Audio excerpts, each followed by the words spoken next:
ভক্তি যেমন বন্ধন থেকে মুক্তি ঘটায়, বেনারস তেমন জীবনকে খোঁজার রসদ যোগায়। বাচ্চা থেকে বয়োজ্যেষ্ঠ হারাতে ক্ষতি নেই কাশীর এই মায়ায়। 3 দিন ধরে এই মায়ায় আমি পড়েছি, আজ 4র্থ দিন, বাড়ি ফেরার পালা। কিন্তু এ বন্ধন যে ছোটার নয় তা কি করে বোঝায় মনকে। মনে হয় দশকের পর দশক, যুগের পর যুগ কাটিয়ে দিই এই ঘাটের লীলা টানে, কিন্তু কর্ম আমাকে ছোটায় নিরন্তন। তাই এবার ফিরতে হবেই দেশে। কিন্তু আরও কিছু গল্প বাকি আছে বেনারসের, তা আজ হবে অবশেষে। সুতরাং আজকের পর্বটি শেষ অবধি দেখার অনুরোধ রইল, কারণ অজানাকে জানতে, অচেনাকে চিনতে থাকতেই হবে বিশ্বরূপম লাইভের সাথে। আমি কৌশিক পুরো বিশ্বকে এনে দেব আপনার হাতের মুঠোতে। আজকে আমি বেনারসের লোকাল সাইট সিন করবো এবং ঘুরে ঘুরে দেখাবো বেনারসের বিভিন্ন মন্দির এবং বেনারসের সবথেকে বড় ইউনিভার্সিটি বেনারস হিন্দু ইউনিভার্সিটি, এবং আমি এখানেই দাঁড়িয়ে আছি। তো জানাবো তোমরা কিভাবে আসবে, কোথা থেকে গাড়ি বুক করবে, কোনটা দেখবে, কোনটা স্কিপ করবে, কিভাবে পৌঁছাবে, সমস্ত কিছু এই ভিডিওতে জানতে পারবে। তো সঙ্গে থাকো, দেখতে থাকো এবং ভিডিওটিকে অবশ্যই লাইক করো এবং চ্যানেল নতুন হয়ে থাকলে অবশ্যই চ্যানেলটিকে সাবস্ক্রাইব করে রাখো। আর চাইলে আমাকে ইনস্টাগ্রামেও তোমরা ফলো করে রাখতে পারো। তো চলো বেনারসের এই জার্নিটা শুরু করা যাক। আজ আমরা বেনারসের লোকাল সাইট সিন করব, তাই সবার প্রথমে সেজে গুজে রেডি হয়ে বেরিয়ে পড়লাম বেনারসের এই গলিতে। আমরা বেরিয়ে পড়েছি বেনারসের লোকাল সাইট সিন করার জন্য, যার মধ্যে BHU এবং অন্যান্য জায়গাগুলো আমরা ঘুরে ঘুরে দেখব। তো তোমাদেরকে দেখাবো, তোমরা দেখতে থাকো। এবং প্রচুর মানুষ যাচ্ছে কিন্তু ঘাটের দিকে আর মন্দিরের দিকে।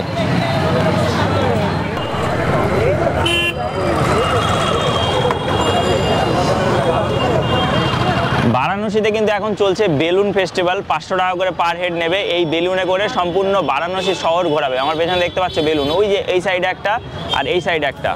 আমরা প্রথমেই ঘুরে দেখব বেনারসে হিন্দু ইউনিভার্সিটি ক্যাম্পাস। টোটোতে আলাদা করে সম্পূর্ণ লোকাল সাইট সিনের জন্য অনেক টাকা বলছিল, তো আমরা অটো ধরে নিয়েছি BHU ক্যাম্পাস যাওয়ার জন্য। আমাদের যে গদলিয়া চক আছে তার ঠিক একটুখানি সামনে এসেই 15 টাকা পার হেড লাগছে। তো আমরা যাচ্ছি BHU ক্যাম্পাসে। প্রথমে আমি পার্ট বাই পার্ট আলাদা আলাদা করে দেখে নেব, কারণ একবারে 1000 টাকা অনেকটাই বেশি হয়ে যাচ্ছিলো। তার জন্য পার্ট বাই পার্ট করে আমরা দেখে নেব। সঙ্গে থাকো, তোমাদেরকে সম্পূর্ণটাই দেখাবো আজকের ডে সাইট সিন। এই ক্যাম্পাসের মধ্যে আপনার যাতায়াতের পারমিশন আছে। এত বড় ক্যাম্পাস হয়, মাঝখান দিয়ে রোডও আছে। আপনি ক্যাম্পাসে যেতে পারবেন, ক্যাম্পাসের মধ্যে ঘুরতে পারবেন এবং আপনি কোথাও দাঁড়িয়ে ছবিও তুলতে পারবেন। হিন্দু ইউনিভার্সিটি ক্যাম্পাসের মধ্যে অবস্থিত নিউ কাশী বিশ্বনাথ টেম্পল। আমরা আজ সেখানেই যাচ্ছি। দেখতে দেখতে আমরা চলে আসলাম নিউ কাশী বিশ্বনাথ টেম্পলে। তো আমরা চলে এসেছি বেনারস যে হিন্দু ইউনিভার্সিটি ক্যাম্পাস, সেই ক্যাম্পাসের মধ্যে যে নতুন মানে নিউ বিশ্বনাথ টেম্পল, সেই নিউ বিশ্বনাথ টেম্পলের সামনে। প্রথমে মানে ক্যাম্পাসের বাইরে যে গেটটা ছিল সেই গেটের অবধি নামা অবধি তোমার 15 টাকা করে ছিল, কিন্তু আমি বললাম অনেকটা হাঁটতে হবে, তার জন্য ক্যাম্পাসের একদম পুরো বিশ্বনাথ মন্দিরের পাশে নিয়ে চলে আসতে। তো সেক্ষেত্রে পার হেড 40 টাকা করে নিল, ঠিক আছে। তো আমরা এখন একদম মন্দিরের সামনে চলে এসেছি। দেখতে পাচ্ছ মন্দির এই যে আমার পেছনে।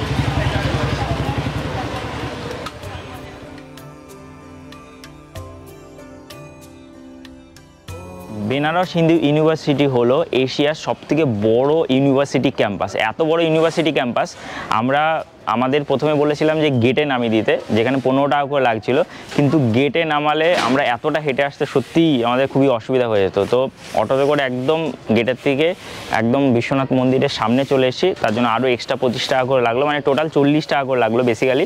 তো এখানে বিশ্বনাথ মন্দির যে আছে, ভেতরে তোমার ক্যামেরা ট্যামেরা সব কিছু অ্যালাউ আছে। এখানে সবসময় সাফ সুতরা হচ্ছে এবং এখানে ভেতরে তুমি পুজো দিতে পারবে। মানে এমন নয় যে রেপ্লিকেট মডেল বলে তুমি এখানে পুজো দিতে পারবে না, এখানে বাবা আছে এবং এখানেও তোমরা পুজো দিতে পারবে। এটাকে বিড়লা মন্দিরও বলা হয়। আর নিউ বিশ্বনাথ মন্দির এটা সেম মডেলে নতুন করে বানানো হয়েছে। তো চলো তোমাদেরকে দেখাবো এবং আজকে পুরো যে লোকাল সাইট সিনগুলো আছে সবগুলোই করবো। তো এখানে সকাল সকাল বহু দর্শনার্থী এসেছেন কিন্তু পুজো দিতে। তো এখানেও অনেকে পুজো দেন, ওখানে পুজো দিয়ে তারপরে এখানে আসেন পুজো দিতে। তো আমরা বেনারস হিন্দু ইউনিভার্সিটির এই ক্যাম্পাসটা তো ঘুরে দেখবই, তোমাদেরকে দেখাবোই। আর এই মন্দিরেও ভেতরেও যাবো এবং দেখাবো তোমাদেরকে সম্পূর্ণ কিছু। তো সঙ্গে থাকো, দেখতে থাকো। মন্দিরটি ভেতর থেকে বেশ বড় এবং তার ভেতরেও আছে আরও মন্দির, আরও দেবদেবীর মূর্তি। আমরা এক এক করে সব ঘুরে নিলাম।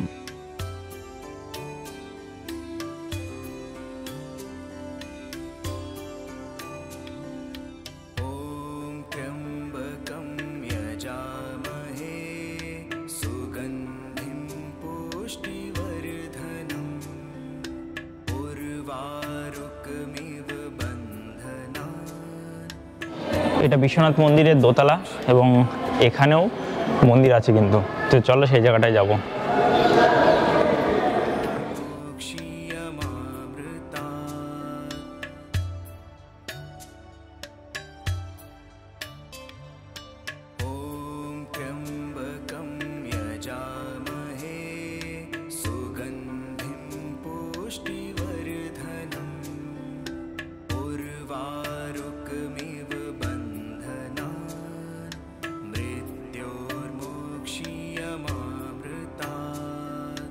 কাশী বিশ্বনাথ মন্দিরের আদলে যে এই মন্দিরটা বানানো, এটা সম্পূর্ণটা পাথরের বানানো ওপরের পোর্শনটা, কিন্তু অনেকটা উঁচু, যাতে অনেক দূর থেকে দেখা যায়।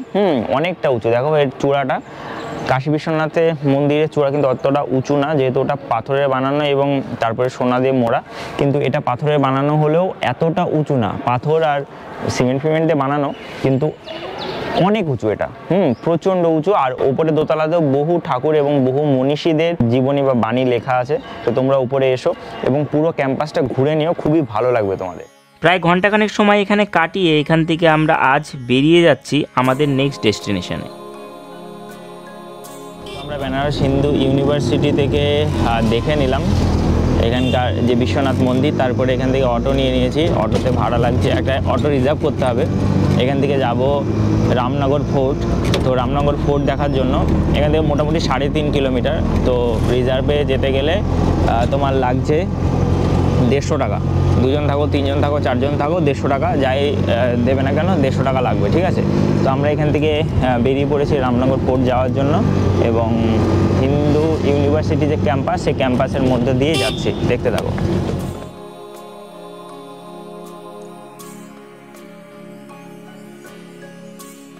তো আমরা এখন যাচ্ছি সংকটমোচন মন্দিরে। সংকটমোচন মন্দির হলো মেইনলি হনুমান মন্দির। ভেতরে প্রচণ্ড লাইন এবং ক্যামেরা ব্যাগ কোনো কিছু ভেতরে অ্যালাউ নেই, তাই এখানে লকারে রেখে আপনাকে ভেতরে যেতে হবে।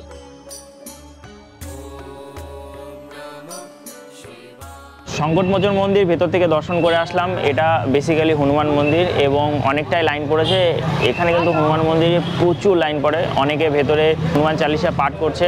আর হনুমান মন্দিরের ঠিক সামনেই আছে কিন্তু রাম, সীতা এবং লক্ষ্মণের মন্দির, তো সেটাও তোমরা দেখতে পারো, যেতে পারো। আর ওখানে একটা বড় বট গাছ আছে, যেই বট গাছে সকলে মানত করছে, মানে সুতো বাঁধছে মানত করার জন্য, তো সেইটাও তোমরা করতে পারো। এবং ওখানে ফল প্রসাদ চলে না, লাড্ডু বা কোনো ধরনের যে সন্দেশগুলো আছে সেগুলো তুমি চড়াতেও পারো, ঠিক আছে। তো আমরা এখানে মোটামুটি 8 ঘন্টা সময় লাগলো, এখান থেকে বেরিয়ে যাচ্ছি অন্য জায়গায়।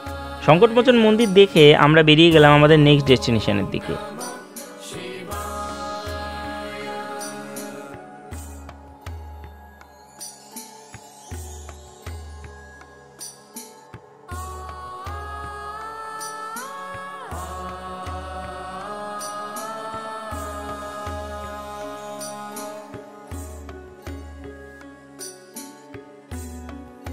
তো আমরা সংকটমোচন মন্দিরের পরে এসেছিলাম ত্রিদেব মন্দিরে। ভেতরে 3টে দেবতার মূর্তি আছে বলে এটার নাম ত্রিদেব মন্দির। ত্রিদেব মন্দির দেখে আমরা চলে আসলাম আমাদের নেক্সট ডেস্টিনেশনের দিকে।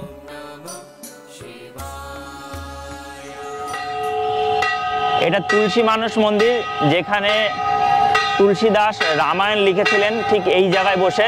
তো এই জায়গা তুলসী মানস মন্দির তৈরি হয়েছে।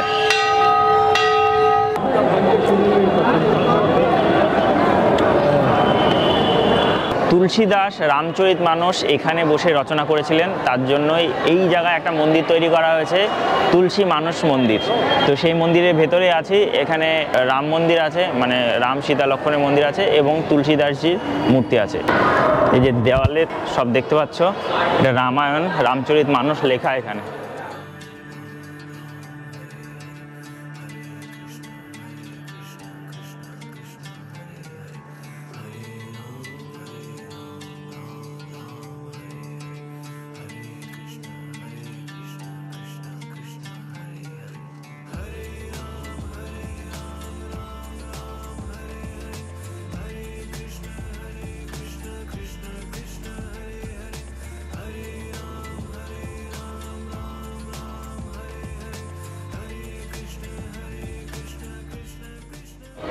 এখানে বেসিক্যালি ভেতরে যন্ত্রের মাধ্যমে পুরো জিনিসটাকে বর্ণনা করা আছে। প্রথমে রামের জন্ম থেকে শুরু করে রামের বিবাহ, তারপরে সীতাহরণ, তারপরে যুদ্ধ, তবে সীতার যে অগ্নি স্নান সেটা বলো, তারপরে শ্রীকৃষ্ণের জন্ম, তারপরে শ্রীকৃষ্ণের ক্রিয়াকলাপ এবং শ্রীকৃষ্ণের লীলা সব কিছুই এখানে বর্ণনা করা আছে। আমি তোমাদেরকে দেখালাম পরপর করে, তো তোমাদের আশা করি ভালো লাগবে। তো এই জায়গায় অবশ্যই এসো, এখানে 10 টাকা এন্ট্রি ফি লাগছে ঢোকার জন্য।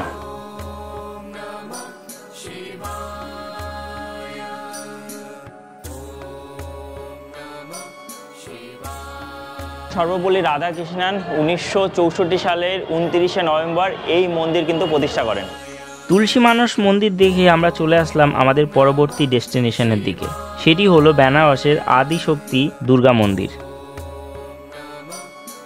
লাল এই দুর্গা মন্দিরটি দুর্দান্ত সুন্দর। আপনি এখানে এসে পুজো অর্চনা করতে পারবেন এবং ফিল হবে আপনি বাংলা থেকে এসেছেন। তো আমরা এখন এসেছিলাম দুর্গা মন্দিরে। এই মন্দিরটা পুরোপুরি লাল, হ্যাঁ একদম পুরোপুরি লাল মন্দির, তোমাদেরকে দেখালাম। আর এখানে আছে দেখো জলেশ্বর মহাদেব, খুব সুন্দর করে একদম কিউট বাচ্চার মুখ করে এখানে মহাদেব আর পার্বতীর ছবি বানানো আছে। খুব ভালো, মানে বেনারসের এই জিনিসটা সত্যি খুব আমার ভালো লাগলো যে এখানে একদম পুরো মানে সব কিছু পেন্টিংয়ের মাধ্যমে তুলে ধরা হয়েছে। তো ভেতরে তোমরা পুজো দিতে পারবে। তো আমরা ভেতরে পুজো দিয়ে নিলাম এবং এখান থেকে বেরিয়ে যাবো আমাদের নেক্সট ডেস্টিনেশনে। তো সঙ্গে থাকো, দেখতে থাকো। দুর্গা মন্দির দেখে আমরা বেরিয়ে গেলাম নেক্সট ডেস্টিনেশনের দিকে। আমাদের আজকের নেক্সট ডেস্টিনেশন হলো রামনগর ফোর্ট। বহু পুরানো এই ফোর্ট আপনি ভেতর থেকে ঘুরে দেখতে পারেন। আমরা ভেতরে প্রবেশ করলাম। তো আমরা এখন আছি রামনগর ফোর্টের মধ্যে। এটা বেনারস বা বারাণসী যে তোমার স্টেশন সেখান থেকে 12 কিলোমিটার, আর হিন্দু ইউনিভার্সিটি থেকে বা বিএচইউ থেকে 2 কিলোমিটার।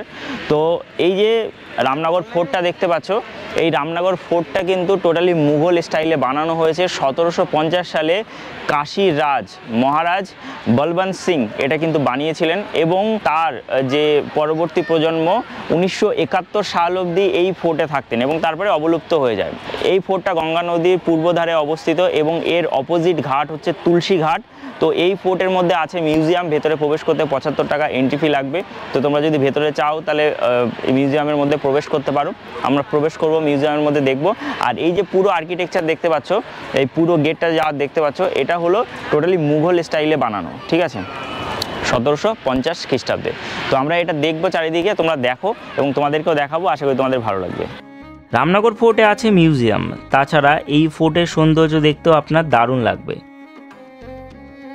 তো আমরা ফোর্টের ভেতরের দিকে চলে এসেছি। মিউজিয়ামের মধ্যে ক্যামেরা অ্যালাউ নেই, তবে বাইরে এসে তুমি ক্যামেরা করতে পারো। তো ফোর্টের ভেতরের দিকে চলে এসেছি। তো আমরা যেটা প্রথমে ঢুকে দেখলাম সেটা হলো বিভিন্ন ধরনের পালকি এবং অ্যান্টিক যে গাড়িগুলো, সেই গাড়িগুলো তো দারুণ সুন্দর। তারপরে আবার পালকি দেখলাম না, প্রথমে হাতে টানা গাড়ি, তারপরে অ্যান্টিক গাড়ি, 4 চাকা গাড়িগুলো আছে, তো সেই গাড়িগুলো, তারপরে পালকি, তারপরে বসার জায়গা বেদি।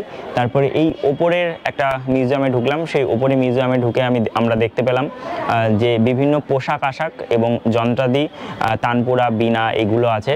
তারপরে রূপোর যে মূর্তিগুলো আছে, তারপরে আছে এখানকার পতাকা, তরোয়াল এবং এখানকার যে যুদ্ধের যে সাজ সরঞ্জামগুলো সেগুলো অল্প অল্প করে, মানে রাজাদের যেগুলো সেগুলো রাখা আছে। তারপরে আরও মিউজিয়াম আছে, সেগুলো দেখবো, সেগুলোর মধ্যে কী আছে দেখার বিষয় দেখে তারপরে তোমাদেরকে জানাচ্ছি। মিউজিয়ামের ভিতরে ফটোগ্রাফি অ্যালাউ নেই, 500 টাকা ফাইন।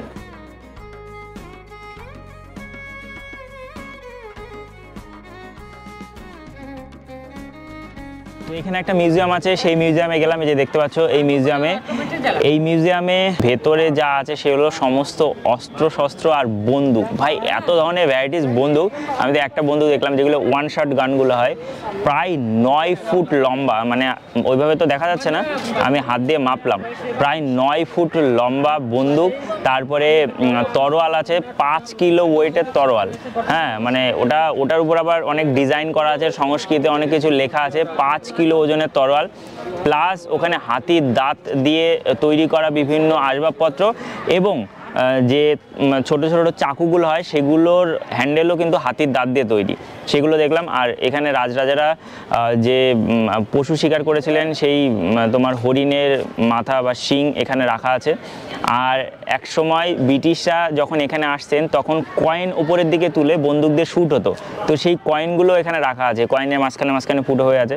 তো এগুলো প্রচুর জিনিস এখানে দেখা আছে। এটাই সবথেকে ভালো লাগলো আমাদের এই সাইডটা, বন্দুকের পোর্শনটা। KGF 2 সিনেমা দেখেছো তো? KGF 2 সিনেমাতে সঞ্জয় দত্ত যে বড় একদম পুরো নলিওয়ালা গান দিয়ে যে মানে কি গুলিটা করে, ওরকম বড় বড় বন্দুক এখানে, ঠিক আছে? মানে দেখে মনটা ভরে যাবে, ঠিক আছে? তো চলো, আরও মিউজিয়াম আছে, ওইগুলো দেখবো, দেখতে থাকো।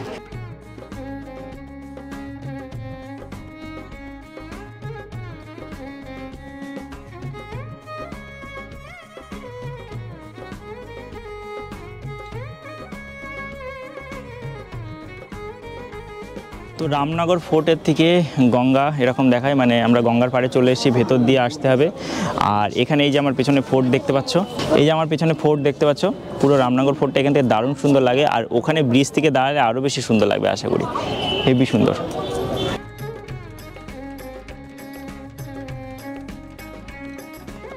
এই যে এই সাইডে প্রচুর নৌকা আছে, এই নৌকায় করে তোমরা ওই মাঝে গিয়ে, মানে গঙ্গার মাঝে গিয়ে এই ফোর্টটাকে সুন্দরভাবে এনজয় করতে পারো। কত করে নেবে সেটা জানি না, কারণ আমরা যাইনি। তো এই সাইডে প্রচুর নৌকা আছে এবং অনেক মানুষ কিন্তু যাচ্ছে ওখানে। আর এই সাইডে কিন্তু ফোর্টটা দারুণ সুন্দর লাগছে, অনেক বড় দুর্গ, অনেক বড় দুর্গ।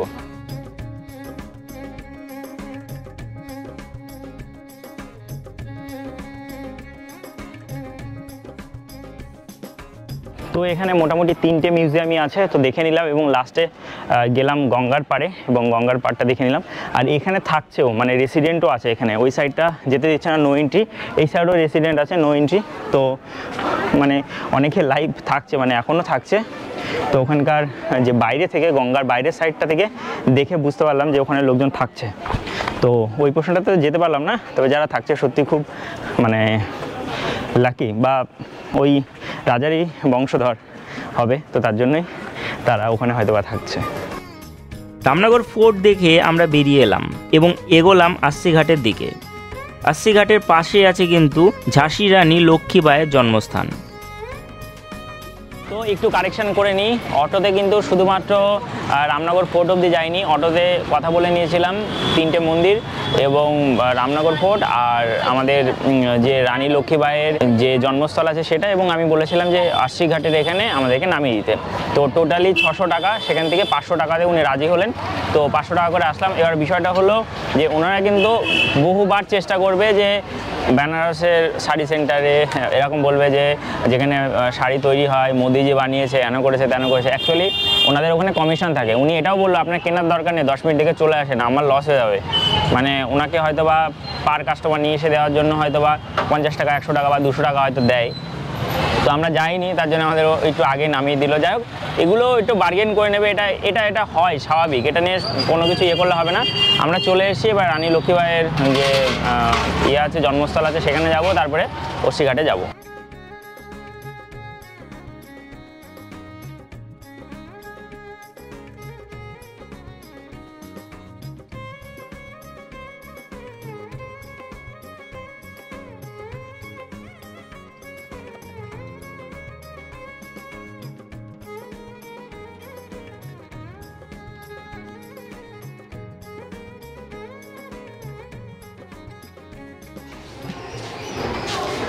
তো আমরা এখন আছি রানী লক্ষ্মীবাইয়ের জন্মস্থলে। এই যে আমার কাছে ধরা দিল প্রথমবার খরগোশ। তো এখানে বাবা বুক ধক ধক ধক ধক ধক ধক করছে ভয়তে। খরগোশে ভাই ছেড়ে দিই তোকে, চলে যা চলে যা, যাও যাও। তো এখানে রানী লক্ষ্মীবাইয়ের জন্মস্থলে আমরা আসলাম। আর এখানে বিরাট বড় একটা স্ট্যাচু করা আছে, আমার পেছনে দেখতে পাচ্ছ, এই দেখো বিরাট বড় একটা স্ট্যাচু, ঝাঁসি রানী লক্ষ্মীবাই। তো এই জায়গাটায় অবশ্যই এসো, আস্সিঘাটের ঠিক আগেই এই জায়গাটায় অবশ্যই, মানে একটুখানি হেঁটে আসতে হবে। তো এই জায়গাটায় তোমরা অবশ্যই এসো।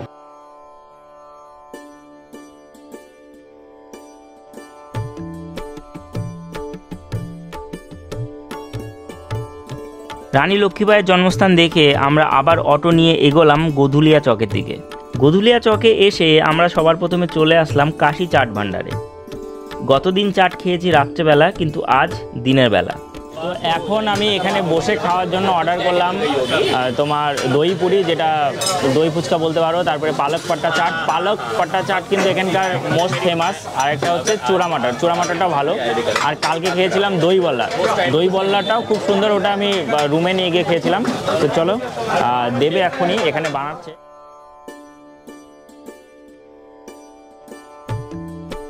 তো প্রথমে পালক পাট্টা চাট ট্রাই করব, দেখি কেমন।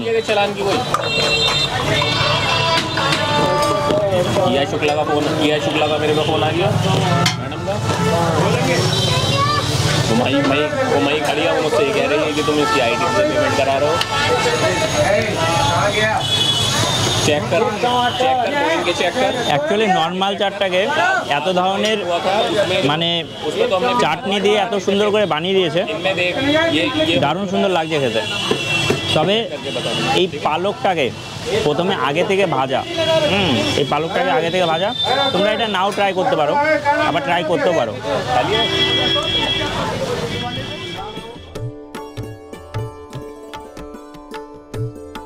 এটা বেসিক্যালি দই ফুচকা, যেটাকে মানে বলা হচ্ছে দই পুরি। 50 টাকা, 5টা 50 টাকা, মানে এক একটা 10 টাকা করে।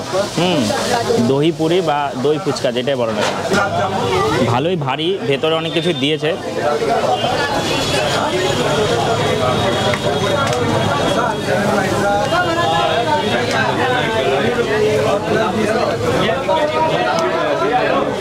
ভালোই করেছে, তবে ফুচকাটা মনে হচ্ছে একটু নরম আছে। কলকাতার ফুচকা জিন্দাবাদ, সঙ্গে সঙ্গে রেডি করে দেওয়া হয়। 5 পিস না 6 পিস দিয়েছে। চলো আরেকটা ট্রাই করছি।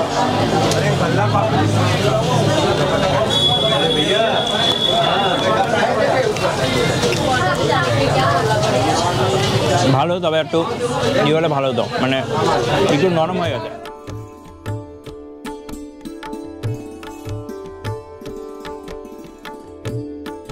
তো বেনারসে এসে পান বানারসওয়ালা, মানে বেনারসি পান খাবো না, এটা কখন হয়? তো এই পান 40 টাকা। এটা এখান থেকেই জাস্ট কাশি চাট ভান্ডারের ঠিক পাশ থেকেই আমি এটা অর্ডার করলাম এবং এটা খাবো। আর এটা তুমি যে কোনো জায়গা থেকে খেতে পারো, বেনারসের যে কোনো গলি থেকে তুমি পান খেতে পারো, কোনো অসুবিধা নেই, ঠিক আছে? সব একই রকম হয়, বানারসি পান একই রকম হয়, ঠিক আছে?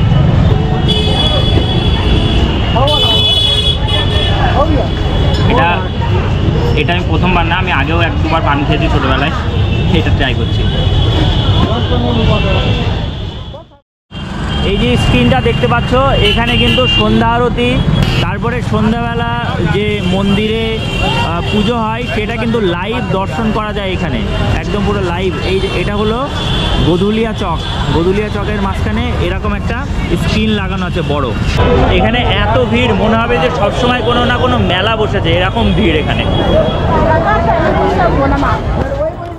কাশি চাট ভান্ডারের চাট খেয়ে আমরা এগোলাম দশাশ্বমেধ ঘাটের দিকে। অনেকে আছেন যারা এই ভিডিও দেখছেন, যারা হিন্দি জানেন না, তাদের কিন্তু ঠিক পুরীর মতোই বেনারসে এসেও খুব একটা বেশি সমস্যা হবে না, মানে বাংলাতেই চালিয়ে দিতে পারবেন। আর এখানে বিভিন্ন জায়গায় বাংলাতে বোর্ডিং, হোটেল, তারপরে খাওয়ার হোটেল, বিভিন্ন জিনিস বাংলাতেই লেখা আছে।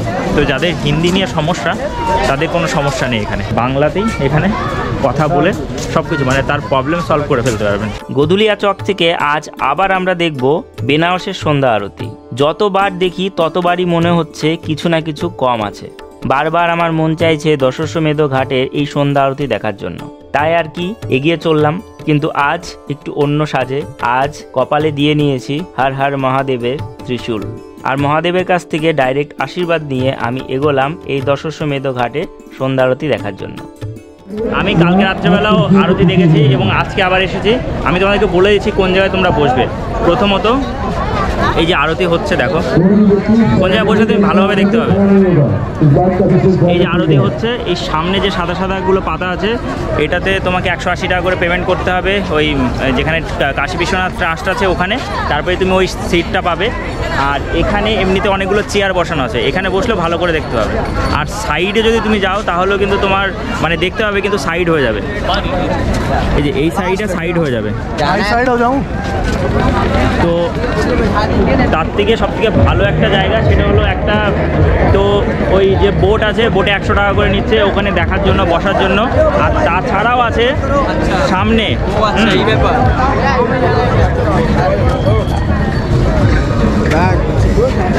এই যে বেনারসে এসে যে সৈকতের সাথে দেখা হবে সেটা ভাবিনি।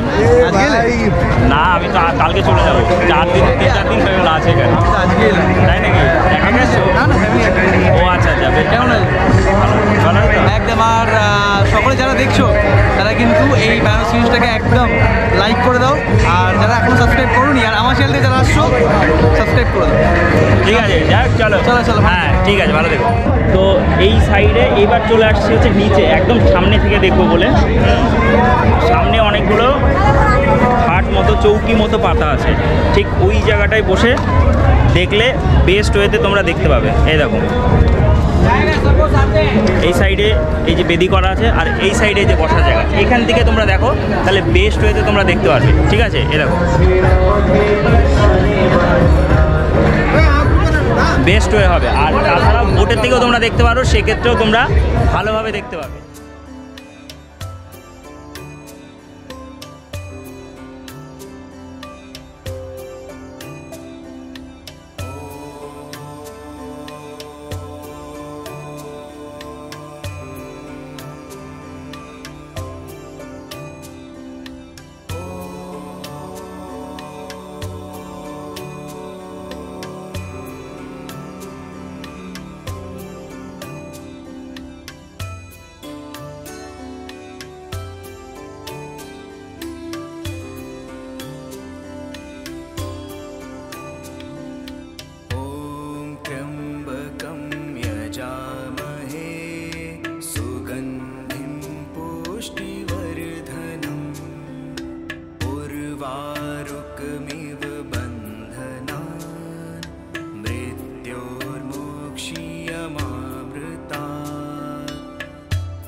বেনারসে আসলে তোমরা চাইবে বা তোমার ফ্যামিলি মেম্বার্সরা চাইবে যে অবশ্যই বেনারসি শাড়ি কেনার জন্য, আর এটা কেনারও জায়গা, কারণ বেনারসে আসলে বেনারসি শাড়ি না কিনলে হবে না।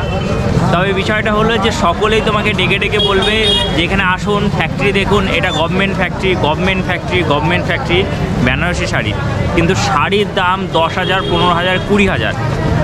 তো বিষয়টা হলো আমি তোমাদেরকে একটা জাস্ট ক্লু দিয়ে দিচ্ছি। দার্জিলিংয়ে গিয়ে যে চা বাগান দেখো, সেই চার মান কিন্তু ততটা উন্নত মানের থাকে না। দার্জিলিংয়ের অ্যাকচুয়াল চা কিন্তু হয়ে থাকে তিস্তা ভ্যালি টি গার্ডেনে বা একটুখানি দূরের পেশক টি গার্ডেনে, যেগুলো তিনচুলে দার্জিলিং থেকে 19 কিলোমিটার দূরে অবস্থিত, বা মিরিকে দার্জিলিং থেকে প্রায় 15-20 কিলোমিটার দূরে অবস্থিত। ঠিক সেরকমই বেনারসের যে শাড়িগুলো আছে সেই শাড়িগুলো অ্যাকচুয়াল কিন্তু বানানো হয় গ্রামের মধ্যে, মানে এই শহরে কোনো তাঁত ফ্যাক্টরি নেই বা শহরে কোনো ফ্যাক্টরি নেই। জাস্ট একটা দেখার জন্য, ডেমো দেখানোর জন্য, তোমাদেরকে মানে প্রলোভনে ফেলার জন্য এখানে কিন্তু বলছে গভর্নমেন্ট ফ্যাক্টরি, গভর্নমেন্ট ফ্যাক্টরি। আর যে কোনো জায়গাতে টোটোতে উঠবে, অটোতে উঠবে, বলবে কি যে চলুন মোদি মার্কেটে নিয়ে যায়। মোদিজির নামে এখানে যা বিজনেস শুরু করেছে, তাহলে মোদি মার্কেটে নিয়ে যায়। কি ব্যাপার? মোদি মার্কেটে নিয়ে গেলে অটোতে 10 টাকা করে নেবে বা টোটোতে 10 টাকা করে নেবে, কিন্তু ওখান থেকে ওই যে কাস্টমার নিয়ে গেল, ও 200 টাকা, 100 টাকা, 300 টাকা কমিশন নিয়ে নেবে। তো এটা আর কি বিষয়, এটা খেয়াল রেখো এবং মানে কারোর চক্করে বা খপ্পরে পড়ো না। যদি কোনো ভালো দোকান পাও তোমরা নিতে পারো, ডাইরেক্ট যাও, কোনো অটোওয়ালার মাধ্যমে যেও না, তার মানে ওর কমিশনটা কিন্তু তোমার কাছ থেকেই নেবে, এটা খেয়াল রেখো। আর সন্ধ্যা আরতি দেখে বেনারসে আমাদের নাইট স্টে। তবে আপনারা চাইলে রাতের হিমগিরি এক্সপ্রেস বা কলকাতা উইকলি এক্সপ্রেস ধরে সকালের মধ্যে বাড়ি পৌঁছে যেতে পারেন, কিন্তু আমাদের ট্রেন ছিল আগামীকাল সকাল 5:10-এ পূর্বা এক্সপ্রেস, যেটা বিকাল 5টার মধ্যে আবার কলকাতায় আমাদেরকে পৌঁছে দিত। তাই নেক্সট দিন আমরা সেই ট্রেনেই ব্যাক করলাম কলকাতা, এবং এখানেই আমাদের বেনারস যাত্রা শেষ হলো। বেনারসে আমরা এই 4 দিনে সমস্ত কিছু দর্শন করেছি। সবথেকে ভালো লেগেছে কাশী বিশ্বনাথ মন্দির এবং এখানকার সন্ধ্যা আরতি ও গঙ্গার পাড়। গঙ্গার এই পাড় এবং গঙ্গার বুকের নৌকাবহর আমাকে পাগল করে দিয়েছে। বেনারসের গলি তো আছেই, তাছাড়া বেনারসের খাবার দাবার আমার মন কেড়ে নিয়েছে। বেনারসি শাড়ি মেয়েদের এবং বেনারসি পান ছেলেদের মনে আলাদাই জায়গা করে নেবে। তাই বলতেই হবে হর হর মহাদেব, জয় কাশী বিশ্বনাথের জয়। কয়েকটি জায়গা আমি যেতে পারিনি, তার মধ্যে উল্লেখযোগ্য হলো নমঘাট এবং বেনারসি শাড়ি তৈরির কারখানা। সেই দুটো পরে কখনো ঘুরে দেখব। তবে আজকের ভিডিওটা এ পর্যন্তই থাক। ভিডিওর কমেন্টে অবশ্যই কাশী বিশ্বনাথের জয় লিখতে ভুলবেন না। ভিডিও কেমন লাগলো অবশ্যই কমেন্টে জানাতে ভুলবেন না। এই সিরিজের সবকটি ভিডিও দেখেছেন কিনা সেটিও কমেন্টে জানাবেন। আর হ্যাঁ, অনেকে জিজ্ঞাসা করছিলেন বেনারসের হোটেল কোথায় পাবো। তাদেরকে বলবো, বেনারসের গধুলিয়া চকে যে চার্চ আছে তার আশেপাশে প্রচুর বাঙালি হোটেল পেয়ে যাবেন। আমি যে হোটেলে ছিলাম তার নাম্বার ভিডিও ডেসক্রিপশনে আমি প্রোভাইড করলাম। আপনারা চাইলে সেই রুমেও থাকতে পারেন। আমার মোটামুটি 900 টাকা করে পড়েছিল। আপনারা একটু খোঁজাখুঁজি করলে আপনি 500 টাকাতেও রুম পেয়ে যাবেন এবং ধর্মশালা খুঁজলে সেটি 300 টাকাতেও রুম পেয়ে যাবেন। তো চলুন আজকের ভিডিওটি এ পর্যন্তই। চ্যানেলে নতুন হয়ে থাকলে অবশ্যই চ্যানেলটিকে সাবস্ক্রাইব করে রাখুন এবং আমাকে ইনস্টাগ্রাম ও ফেসবুকেও ফলো করে রাখতে ভুলবেন না। তো ভালো থাকুন, সুস্থ থাকুন, ঘুরতে থাকুন, বিন্দাস থাকুন। Thank you for watching and bye. দেখা হচ্ছে আমাদের পরবর্তী ভিডিওতে। ততক্ষণ স্টে সেফ, স্টে হেলদি। জয় হিন্দ, হর হর মহাদেব।